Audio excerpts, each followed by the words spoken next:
গুরু পূর্ণিমা দিনটি খুবই ভালো এবং খুবই একটা বিশেষ দিন। তো গুরু পূর্ণিমার দিন আমি পুজো টুজো যেমন প্রতিদিন দিই তেমনই পুজো দিয়ে নিলাম।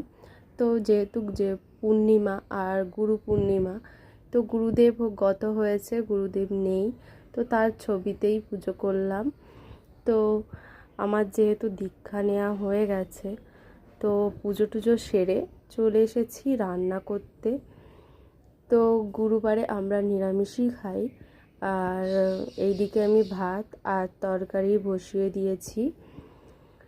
তো এইদিকে নিরামিষ তরকারি হবে আর এইদিকে ভাত।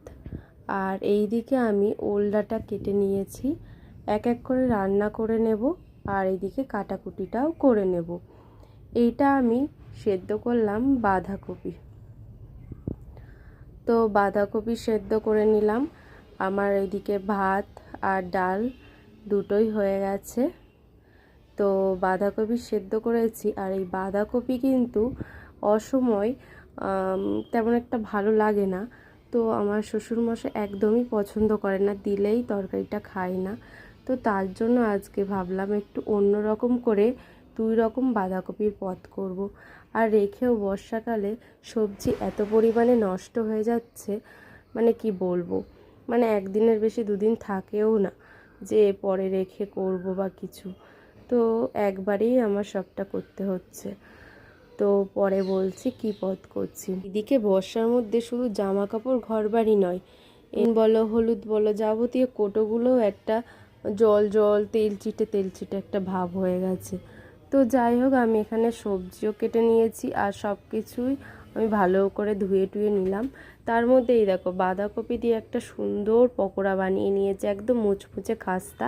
আর এই পকোড়াটা মানে কি বলবো, এত সুন্দর নিরামিষ খেতে লাগে। আর এই দেখতে পাচ্ছ মাখো মাখো করে একটু ভেন্ডির তরকারিও করে নিয়েছি, এদিকে এই যে ডালও করে নিয়েছি। আর এই বাঁধাকপি আরও কিছু আছে, এটা ভাজা করব। তো ভাজাটা খেয়ে সত্যি তারা মানে শ্বশুর তো নাম করছে যে সত্যি এরকম ভাজা হলে আর কিছু লাগবে না, মানে তরকারি খায় না, কিন্তু এই ভাজাটা আর বড়াটা দিয়েছি, মানে কি বলবো, খেয়ে খুবই পছন্দ হয়েছে। তো যেটা খাই না একটু অন্যরকম করে বানানোর চেষ্টা করি। তো নিরামিষই করি, যেহেতু উনি নিরামিষ খাই। তো এইদিকে আমি পটলও ভেজে নিলাম।